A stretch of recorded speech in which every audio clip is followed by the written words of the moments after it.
And it gives me great pleasure to see such a diverse group come together.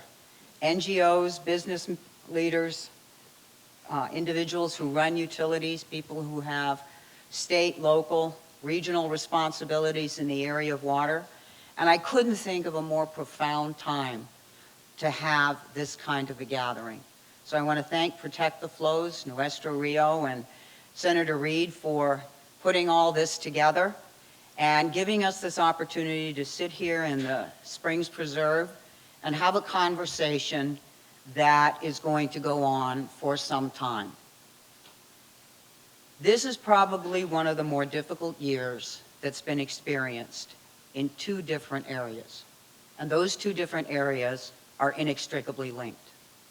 The Colorado River system and the state of California through the Sacramento River and its northern water supply that finds its way down to Southern California through the State Water Project. Both of those are under severe stress. Now, the Colorado River has a way of making dateline stories across the world, especially when you can tie that to Dateline Las Vegas.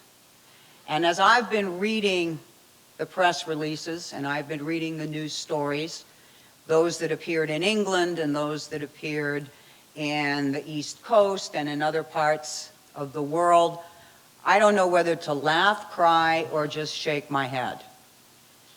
Hyperbole is one thing, and I realize I'm the first person, I get it, that you have to have a hook on a story. But the kind of misrepresentations that have been going on out there and the pronouncements that I have read in newspapers and in publications are more counterproductive than anything I can imagine. For some reason, the notion has been put out there that the only place that's going to suffer through the decline in Lake Mead is Las Vegas. Now, I read that and I laughed. And then I said, wait a minute. This is not going to work in the larger dialogue. What happens at Lake Mead affects everyone throughout the basin. And just as an aside to my neighbors and friends in California and Arizona, and they probably realize it better than any, with the completion of our third intake and the completion of our pump station to take water from it, we'll be able to take water out at an elevation below the level at which nothing leaves Lake Mead anymore to go downstream. So long after Lake Havasu is empty and there's nothing behind the Imperial Dam, Lake Mead will still have water. And we will still be able to take water out of it. But that doesn't solve the problem. The next thing I read were pronouncements in the New York Times how we're going to fix this problem on the backs of agriculture. And there was a great story about the voluminous exports of alfalfa, $1.5 billion worth, out of the Imperial Irrigation District service territory to China. I'd like everyone to pull out their cell phones and pull out that lithium battery and see if it's made in China. Do you know how much water it takes to produce a lithium battery? Do you know how much water it takes to create that pair of Italian shoes that you're wearing? Do you know how much water from the Nile you have in the Egyptian cotton sheets on your beds? With every product that we send and export or import, we are moving water. This is not a problem exclusively relegated to agriculture. Now, this may come as a surprise coming from somebody as me who's been the biggest advocate for urban economies and urban water use, and I can do Rodney Dangerfield better than anybody when it comes to The cities only use 15% of the water supply. This is a problem that affects everybody.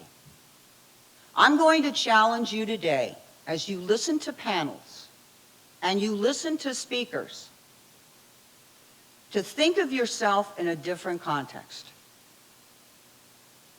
We all do a really good job saying, I'm a citizen of Las Vegas, or I'm a citizen of Phoenix, or I'm a citizen of Denver, or I'm a citizen of Durango, or Cheyenne, or Salt Lake, or Los Angeles. And we can identify with what state we come from. I'm a Californian, I'm a Nevadan, I'm a Wyoming, I'm a Utah. But you're one more thing. You are citizens of a basin, of an inextricably linked group of economies and peoples whose future is interconnected, whether we can get our heads around that or not. What happens in Denver matters in Las Vegas. Let me make this very pragmatic and clear for you for a moment. This year, California is experiencing the worst drought it's ever gone through in its recorded history.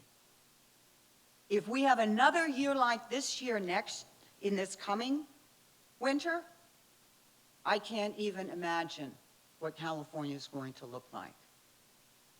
Our friends and partners at Metropolitan, anticipating that this day would come, had invested heavily in leasing agricultural waters from Palo Verde and storing them in Lake Mead. So guess what they had to do this year? They got zero out of the State Water Project. They got 50% of their supply cut. They had to take water out of storage in Lake Mead during one of the driest years on that river system. But none of us could have a conscience would complain about that. They put it there for that purpose. We have water in Arizona, in Nevada. We have water in Lake Mead. We may one day have to take it from storage. But the point is that what happens in the Bay Delta and finding a resolution around one of the longest, most protracted water battles in the West matters on the Colorado River. These economies are all interconnected. We have to give up the notion that there are going to be winners and losers. There are not going to be winners. There are only going to be losers if we decide that doing battle with one another, having the insane notion that a 20-year legal battle is the preferred course to take, to go and get into panic mode, become increasingly parochial, start beating the tom-toms for whatever state we come from, is going to get us out of it. If Lake Mead is that dry, don't also look at to the upper basin. Because for Lake Mead to get into that catastrophic condition, the upper basin has suffered through multiple years of devastating drought. There is nothing that will provide an opportunity for any one state to sever itself. As a business, and as the business community, you tend to get wrapped up in statehood. And you want to be supportive of the body politic. You want to be supportive of your local, regional, state efforts. I would ask you to think about it differently. Start looking at whatever the point of discussion is to see if it makes sense in the larger basin. How do your neighbors feel about it? Is this truly a regional approach? The answer and the challenge is no longer what are my rights. If the water's not in the river, those rights aren't worth the paper they're written on. It's not about rights, it's about responsibilities. And it's a shared responsibility. It's an urban responsibility, it's an agricultural responsibility, it's an individual responsibility. And it's not because we're good guys, it's out of self-preservation. It does an agricultural district down in southern Arizona and southern California no good if Lake Mead starts going into catastrophic elevations. There are enough strengths and weaknesses in this partnership that can get us through some of the worst times. And as we look at these kind of drought scenarios, we also realize that as a baseline, there's going to be more water used in this basin in aggregate than our forefathers in the 1920s thought was there.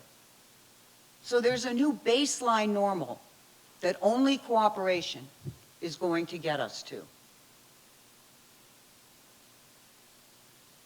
Everyone has a stake in this, and everyone has a responsibility. The days of one state going to court with another state, or the upper basin, God forbid, going to court with the lower basin, or a treaty confrontation between the United States and Mexico, are going to be more destructive than they are going to be helpful.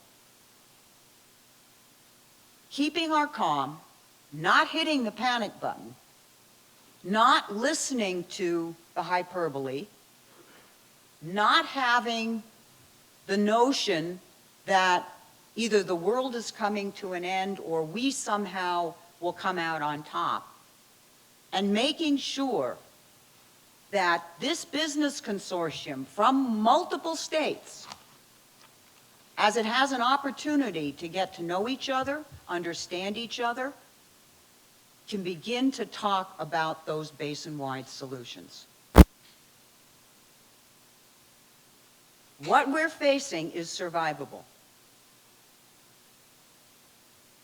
The issue is, are we in the right place, in the right mindset, in order to be able to meet that challenge? Do not point the finger across the river. Do not point the finger at another industry. It is neither the fountains on the Strip, nor the farms in California, nor the large urban area in California, nor the large urban area in Phoenix that is solely responsible. It is everybody. Do not think that we can fix our problems on someone else's back. Ask yourself, what can my region bring to the table? Where can we be a part of the solution? Leave the conversation of rights at the door. They're evaporating before your eyes.